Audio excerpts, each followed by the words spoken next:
Hello and welcome to the Smartest Podcast. I'm your host, Melissa Peck, the founder of Smartistry, and I'm so excited to be with you for a really exciting and unusual episode of the Smartest Podcast today.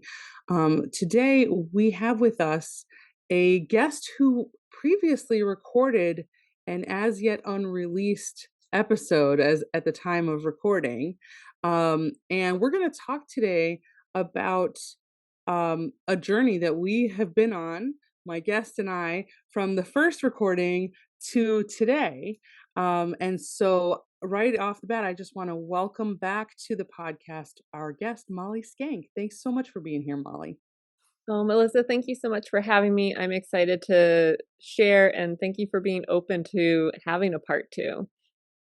It's really interesting to me, and our listeners, I think they probably hear me usually sounding quite prepared and quite on top of things. I do try, um, you know, to put together a really solid show week after week, or episode after episode.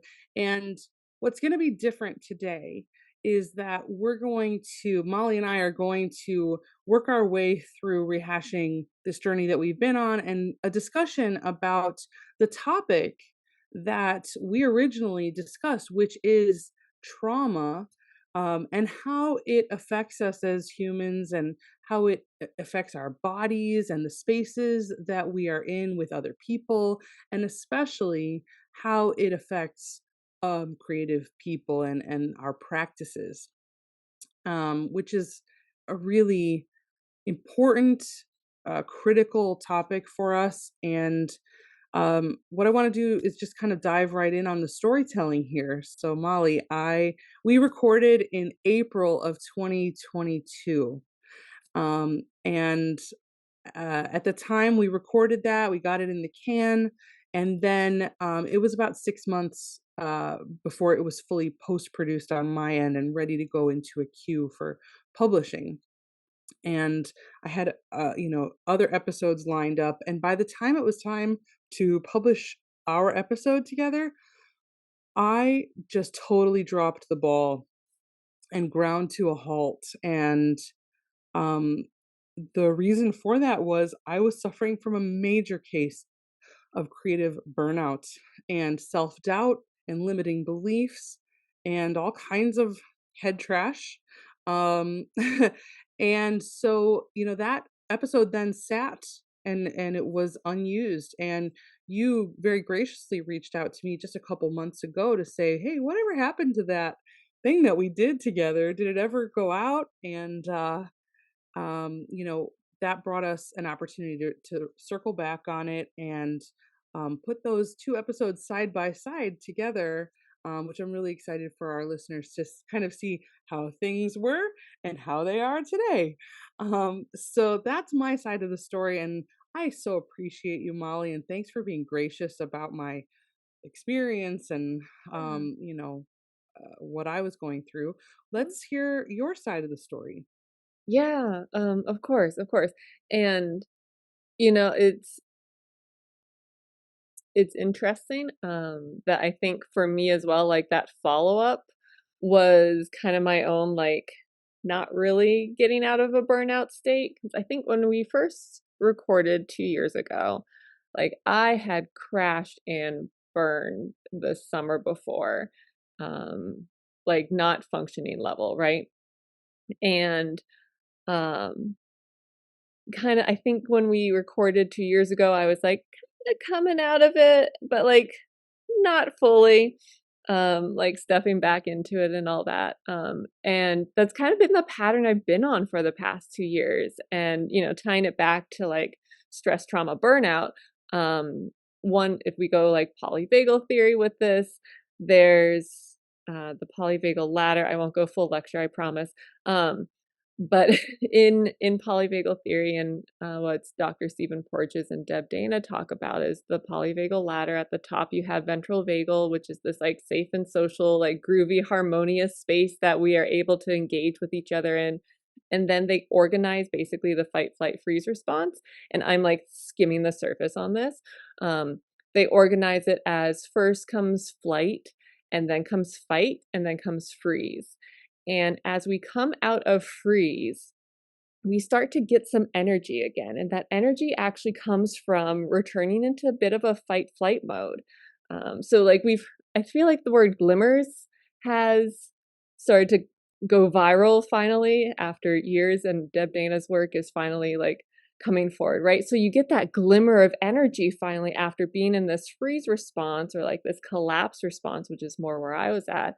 And when we recorded 2 years ago, I think that was one of my first, like, glimmers, like, "Yes, I am stepping out, I am on the mic, we are gonna do this," and then I think I crashed again and just, like, kept that cycle of, like, "Oh, I have a glimmer, I have all this energy," and then I burn myself out because I got excited because I had a lot of energy again, so now I collapse and freeze again, and then, ooh, I get a little more energy again, and I call it the functional freeze Ferris wheel, 'cause it's just this cycle of like, "Ooh, I've got all this energy, I'm going up the polyvagal ladder. Oh, I didn't use that energy very well, I'm gonna crash and burn again." And it's a really hard cycle to break, but it's definitely one that I've recognized within myself. Oh my gosh, that rings all the bells for me too. Um, that Ferris wheel metaphor, that's it. And I would imagine so many of our listeners can relate. When you are the business, right? And you're a creator and you're, a contractor and you have to be all end all, and like your energy spurts that you get are so finite, right? And it doesn't take a lot to burn it out. So if you don't Yeah. really build a bank or a reserve, it's so hard to get back around again. Yes, totally. And I think that is something maybe we talked about a little bit in the previous, recording about just like that energy is so finite, right? And I feel like part of the, I don't know, brain space that it takes up is like these over analytical moments for me where I'm like, okay, ooh, I have energy. Do I put it towards like that passion project that I've really been wanting to push out for several years, but I haven't had the like energy to do so? Or do I do the things of like, the admin side to like keep the business running and afloat and actually operating along, business legal kind of things. And but like that's the choice so often. And most recently for me, like I got that energy back and I chose to push out some passion projects with no regret. I love what I pushed out. Is actually two more rounds of podcasts. And they've been things I've really wanted to get out of me. That's also been a part of my journey is like, what do I need out? And how Yes. can I create space within myself? Uh, Yes. but in that energy, it's like, ooh, but I ran out of energy for like the other things. And that's been like this push and pull that I've been working through a lot lately. Really interesting. Of course, when we talked the first time, we were talking a lot about the theater practitioner space and the performer space, and how trauma informs those spaces, and how those spaces could be more trauma informed, um, thanks to your work.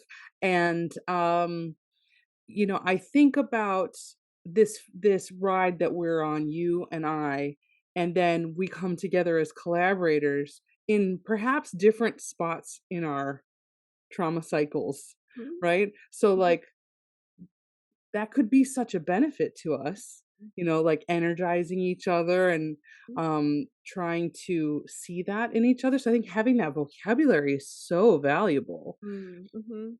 Is Yeah. that part of what you're working, on in your trauma-informed practices? And, tell me how that's showing up for you, I guess. Yeah. So in trauma-informed creative practices and particularly with the Trauma-Informed Creative Practices podcast, dropped 27 episodes last month that were again like that thing that I had to get out of me. Um, and in that series in particular. I mean, it's fairly educational. I went in completely vulnerable, which is also like the burnout. It's like I don't have the capacity to plan, write everything out, then record it, get like in my head about, well, I didn't really say this, but what about this, right? All those little questions. And so I think I lean into improvisation a lot when I'm burnt out. And there's almost like that's part of my coping mechanism. And I think using improvisation as like that experimental side in business and how we get through these more challenging periods, um, that is something that's really like a coping mechanism for me. Um, and also, I think it's just like life. Um, so yeah, that was a meander, but Oh no, so on point. Um, the idea that improvisational skills, as we know them from comedy or from performance or music, um, that that skill set is so under recognized as a mhm, coping uh, strategy, toolkit, whatever you want to call it. I love the idea of knowing that I have that and I mhm. could call on that. Yeah. Um, that's very powerful. Mhm. Yeah, I think there's actually a lot that we learn as artists, whatever our discipline might be, that actually really serves kind of ways to find ease, ways to find efficiency, ways to find um I don't know, the answers we're looking for. Um yeah, I'm thinking about the idea of essentialism, and that's been one of my big things kind of working through burnout is like what is absolutely necessary. Which sucks because like you have to ditch a lot of your wants in that conversation. But like what is absolutely necessary in an effort to streamline things, not to be more productive and to do more stuff later, but like to just get done what needs to be done. Uh, Yes, I've been on a that's very much like doing more with or doing less with more is kind of my vibe as opposed to the like, right, switch it, I think you want to strike that in reverse. do, yeah, do less with more. Because it's always like, how do you do more with less? Oh, right, right, right. Okay, good. Gotcha. I Yeah, got. I'm intentionally No, swapping I it. see it now. I Yeah, didn't. I don't think I understood it. that's Um, okay. I but can that go makes again with sense. it. Um, that's a really cool, that same strategy of peeling back to essentials Hmm. applies in a lot of the financial literacy and empowerment conversations that I'm having on wants versus needs, Yeah, you know. yeah. Uh, Can you share more of that? I'm curious to hear like yeah, what the echoes. absolutely. So, I mean, when we're talking about budgeting, and like I'm using that as the big dirty word, budgeting, to encompass everything about our personal finances and being intentional and like actually looking at our finances. Mhm, Um, when we actually look at our cash flow and how we use and spend our money, mhm, where the money is coming in from and what are the sources of that, and then we say, okay, if this is my pool of resource, what are my essential needs? mhm. And being absolutely brutal Yeah. in identifying those and saying no, like, actually having streaming television is not a need. Mhm, It's a comfort, it's a want. And, being that black and white on it, mhm. um, does then help. I think one of the benefits of doing that is that you then feel empowered about the choices that you make of what your wants are. Like Mm, which wants you decide to keep, you own them if you're yeah. doing it right, I think. Well, and it feels like a little more luxurious. Yeah. Like I think about that with like my pantry. So I go through these phases where I like challenge myself, like chopped kitchen or whatever, where it's like, no, you have to make a meal with what you have. Like we've got to get through what's in here. Um, but there is also something about like as I'm going through the back and finding like all these half finished coffee bags, it's like, oh, well, it's like there's just a little bit left and maybe like enjoying it a little bit more without being like, oh, I need, all this coffee or whatever. But enjoying the little things, the simple things, and allowing them to be indulgent too. Mm, I love that. And so if we apply that back to our pool of work, right? And our energy resources coming in and going out, and we Yeah. say, okay, these are the energy must-dos to survive, Yeah. and then anything else is a luxury, Hmm. you know, I think that's a very empowering mindset. Hmm.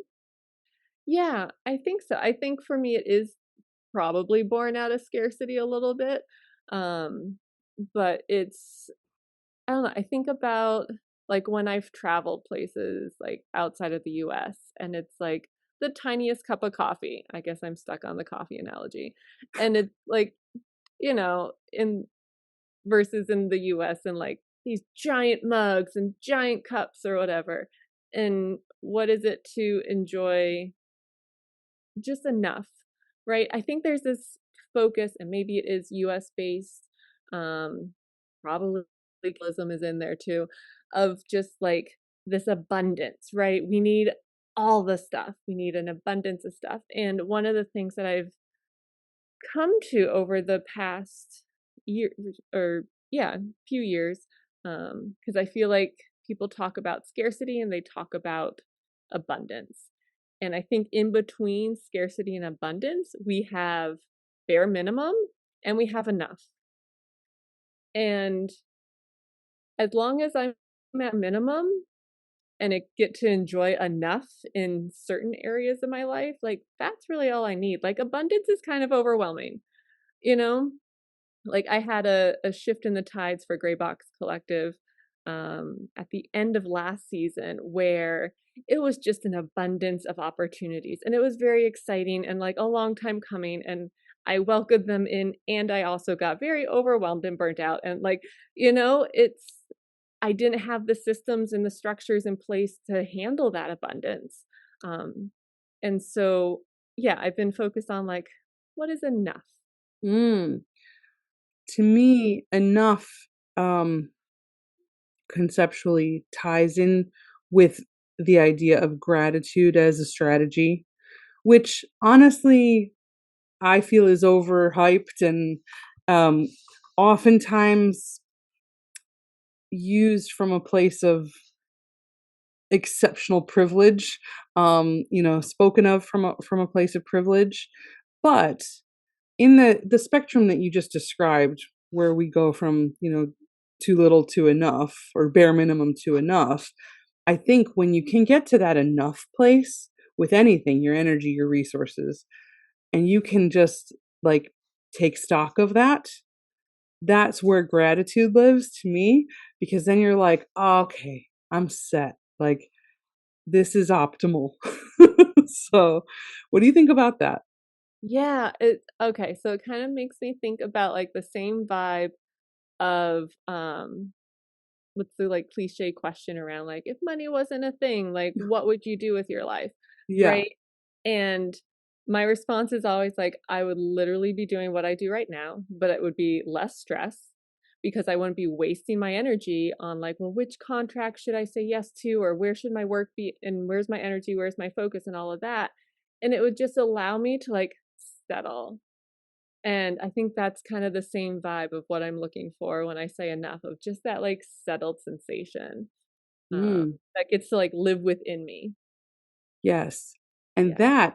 that sensation, which I mean, just candidly, that's where I'm sitting right now in terms of my work balance and my home and the end of my burnout cycle that I've been on.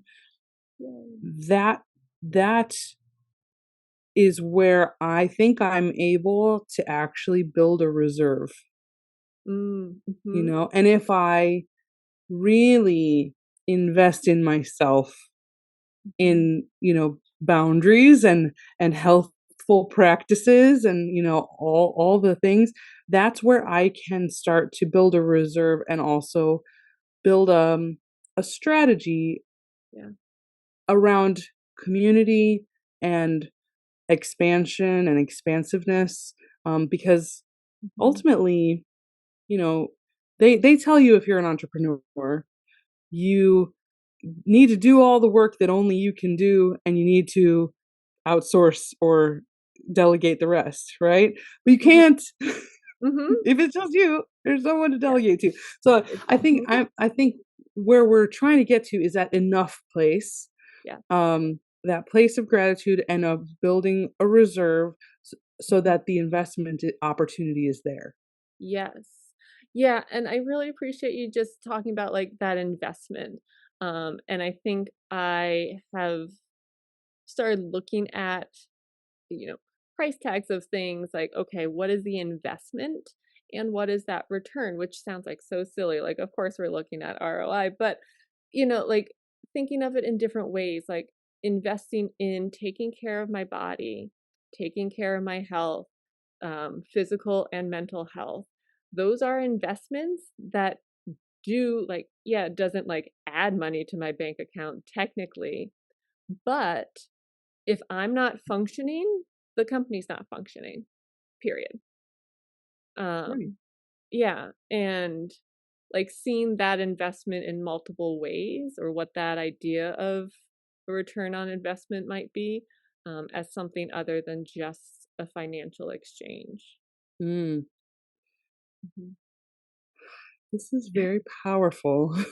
This is very powerful stuff we're talking about, Molly.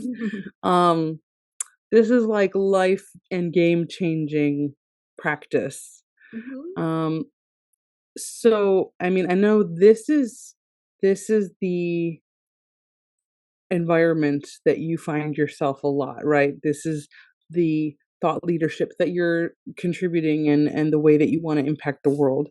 So why don't you talk more about where your company and your organizations are at and what Yeah. you are planning? Mhm. What are your objectives right now? Yeah, thank you for inviting that in. So Gray Box Collective is in its 8th season. And I think what must have happened just shortly after we recorded in 2022 is we also started our nonprofit branch. So we are officially hybridized as an organization, having the for profit and nonprofit. Um, and so with that came a founding board, and we are currently seeking working board, um, having both a set of board members on the nonprofit side and a set of board members on the for-profit side that would work in tandem. So like part of right that resourcing, when I think about resourcing, um, I think about, of course, funding, but I also think about time and energy. And part of that is like my own time and energy, as we've been talking about. And asking for help has been like a big thing, hard thing for me to do because I'm like, it's just faster if I do it myself, right? Like I'll just do it. And not the most sustainable approach at all. Hence the functional freeze Ferris wheel. Um, and so getting getting more people in, and this past season we drastically changed the structure. I don't know if we that's dramatic. We changed the structure, um, and really leaned into what we were already doing, which was being a project-based organization. And every project is, there's a beginning, middle, end. And it has actually just had this epiphany like a week ago. So I'm glad that we are recording when we are. Um, there, with this shift, there has been more work on the back end for me. However, the level of stress is greatly reduced, and I will take a little extra admin that is like completely within my control over stress and stressors that I have zero control over. So that's Amazing. been huge. Yeah. And I talk about this in more detail. The latest season of Any Other Anythings, which is Gray Box Collective's podcast. I went solo for it and documented the journey, talked about becoming hybridized, talked about grants, what that arc has been for 8 years, getting through COVID as well. And then since, again, I guess a lot happened, like right as I said, like there was that glimmer when I finally like stepped out April 2 years ago. Um, and I also started a private practice as a somatic movement therapist. My private practice is Simply Soma Method, and it very much was born out of my experience with chronic pain and burnout. And so I'm in the somatic movement world a little bit deeper than I was before. And I think that has also really supported me being a more embodied leader in Gray Box Collective, as well as in my own private practice. Because I'm a little more steeped in that than I was a few years ago. Tell me more about that term that you just used, embodied leader. Yes. I've never heard that term before. So talk to me about what does that look like? How does that present? Yes, so I actually like to talk about embodied leadership by acknowledging that we see examples of disembodied leaders all the time. Yeah, they go viral. They make the headlines. They're the news stories. So we see that disembodied leader, right? And so with an embodied leader, we're really allowing humanity to show up, both our own as well as those that we're working with. And with embodied leadership, it's definitely something that has come out of the trauma informed creative practices practice. I didn't go like searching for it by any means, but being able to pause, being able to like check in with yourself on a like mind, body, spirit kind of level has been really important in that journey of embodied leadership. Very cool. Mhm. I, having been a film and theater director, and also a leader in the corporate world, Mhm. I tend to be a highly empathetic kind of leader and a highly attuned leader.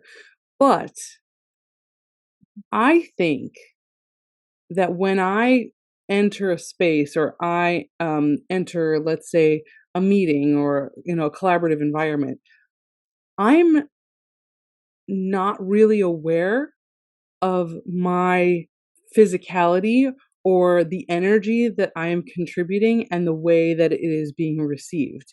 That's Mm. not a lens or a dimension that I really consider. Mhm. And I think that's fascinating. Yeah.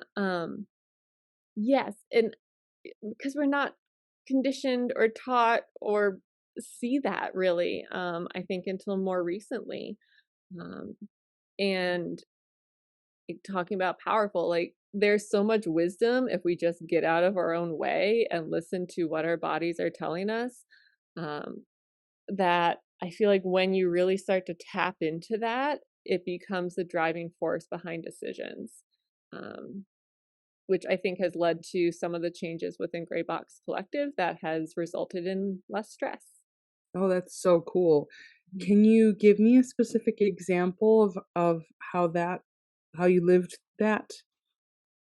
Yeah, the embodied leadership kind of journey, if you Yeah, will. yeah. Yeah, not intentional whatsoever. I think again it came from this place of figuring out how to um survive and how to do what was essential. And a lot of the change happened first in language for me. And I know it's like talking about body based stuff, but it's like, oh, actually, words is where it came from.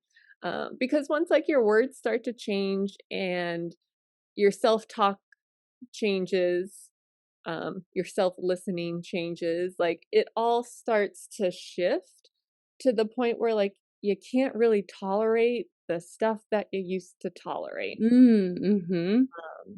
Right? And there are many ways that that can go. I think there is that whole like toxic work environment, but there's can also be like a growth place of like, wow, I have gone through this growth spurt as a person, as a professional. Like, I don't fit here anymore, and Mm. I can't ignore it any longer. Um, so yeah, it's a lot of, and this is what I do in the Simply Soma method. It's a lot of like, I call, you know how like you used to play like telephone maybe in like grade school or maybe as an icebreaker. Um, I think that our minds and bodies play telephone with each other, and part of it is making sure that that telephone loop, like we're actually getting accurate information shared, passed down and up, um, in that whole journey. That's so interesting, and I have many, many thoughts all firing all at once. Okay, so 2 things come to mind right off the bat, which is resting bitch face. Okay. And, like, my own resting I am a highly expressive person compared to the corporate world that I've been in, and so, when I look at somebody like, really?" Yeah. They can read that, right? But then on the flip side of that, Mhm. maybe it's conditioning as, my lived experience as a woman, but, Mm, like, the smile and perform and be approachable and be nice, that yeah. conditioning is so attached to my body Yes. as a leader. Yes. Yeah, and, I think part of my journey with embodied leadership as well has been this whole, like, if that is, like, coming at me or if I'm getting anything that feels like I might be getting called out as aggressive, quote unquote, or bossy, quote unquote, all these things. Like, I have no problem at this point being like, okay, if I was a dude, would you still feel that way? Like, I will return that with a question. Mhm. And I think, I mean, maybe this kind of parallels what I was saying with scarcity mindset versus abundance or having enough or minimum. I think part of kind of the embodied leadership journey has also been rediscovering my own power and feeling like I can say no again. Mhm. Or feeling like if there is something out of alignment in a gig or an opportunity that I can say my piece, and if it goes to hell in a handbasket, fine. Yeah. Um, and if it doesn't, like, that's a really beautiful moment of like this rupture and repair and relationship, and we can work through it. And like, those are actually the partners I want to be working with, are the ones that can go through that together. So yeah, I think there is a lot of layers. Uh, Mm.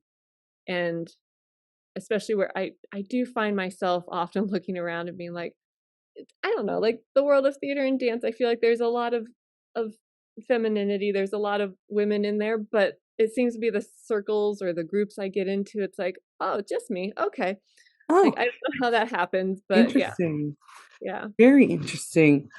Um, that that is really fascinating when you think about it, as a leader and, a business owner, and interesting that you find, like, there's so much to unpack. Interesting that you find yourself as, the sole woman or female identifying person in a space so often. I don't know what that means, but to me, it probably suggests Mhm. that you're much more comfortable with your own power, Mm, and, um, in a lot of mostly male spaces, I think there's no consideration of that, yeah. right? Like, it just is. It's just a given. Mhm, Um, I think one of the most interesting things that's been going on for me over the last year that mhm. parallels very much what you're talking about is just my mantra has been, "Get comfortable being uncomfortable." Mm, mhm.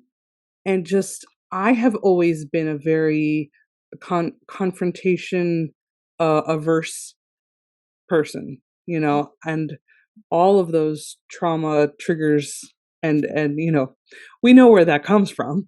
Um so, for me, growing into my power looks like, if if I have to own that I dropped the ball on recording our podcast, it's going to be uncomfortable and I'm just going to have to own it, like so Yeah. not being an ostrich and like being a big girl, putting on my big girl Right. pants. Right. I was thinking about that this morning because I do the same thing, but I think, part of that embodied leadership is like my humanity has to show up here too. And I will lead by example. Like the number of emails I have sent, especially in this past year or two, being like, "Hey, I effed up again." Um, but it's like, right, this is where kind of like that trauma informed language can come in and really support it. It's like, okay, here's what I did. I'm sorry. Here's like what happened because of it. Here's maybe like a little bit of context. Here's how it impacts you. Here's what I'm going to do about it. Right? Like that's it. And I do think it takes some time to really build a company culture where that's normalized. But I do think seeing people who are in leadership positions, who have a voice out there doing that is really important too. Yeah. Uh, yes, and I'm always like, oh, but like I'm the person in power. I like, am I allowed to have those moments too? Um, so it's always, I think, a little bit of a dance as well. Um, of okay, at some point, if I like do that too many times, I should probably take myself out. Like my Mm. own responsibility around it. That's interesting. Well, I mean, my gut reaction is if you find yourself having to fall on your sword or, apologize, are you overpromising, right? Yeah. Um are you self-sabotaging? Mm, very Like self-sabotage, yes. like what I think very much about intentions, Mhm. and so my inner dialogue will be like, it is my intention. I'll use you as an example. It's my intention to get this podcast out, Mhm. right? It is Yeah. an honest, true intention to do what I said I would do. Mhm. If it wasn't ever my intention, I could continue to put my head in the sand and duck and dodge and, be less than honest to myself and to you. Mhm. But my intention is guiding me and is honest and true. And so even if I mess it up, even if I don't, it takes me 3 takes to get to the recording, like the intention is there. And I Yeah. think so many of the actions that we see other people take, other leaders, speaks Mm. to their true intent, Mm. like they have no intention of delivering what they say. Yeah. Mhm. Yeah. I had a thought with that and I lost it.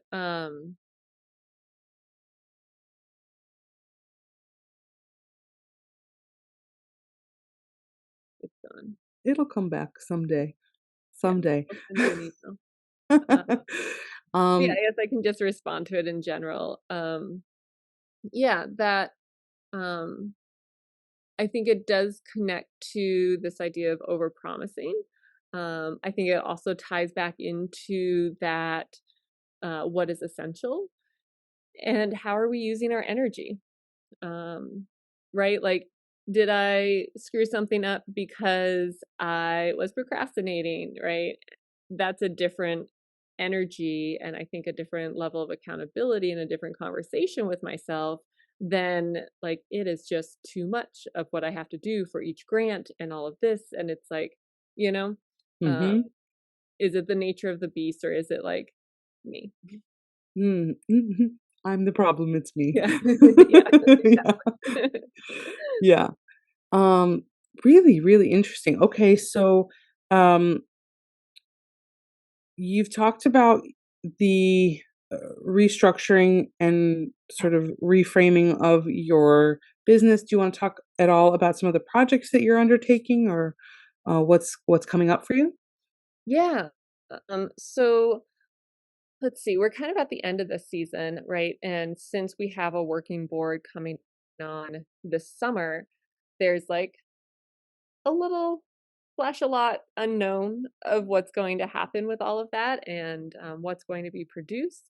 But I'll say this past season, the focus has really been on sharing knowledge and focus more on the educational side and the training side of what we have to offer. So the podcast that I mentioned, both Any Other Anythings and Trauma Informed Creative Practices, that was very much a like, hey, this is like stuff we're putting out in the world. Hopefully that either inspires or you listen to it and you're like, never want to do that. Cool. I still see that as like, it's momentum, it sparks a conversation, it sparks a thought. So therefore also important. Um, and so the podcasts were coming out. We did a lot of community events this past year. And finally, we now have events of our own coming out this spring. So we have, again, another kind of like workshop intensive that is hybrid because we are still holding on to the hybrid. I think that's really important to keep those connections.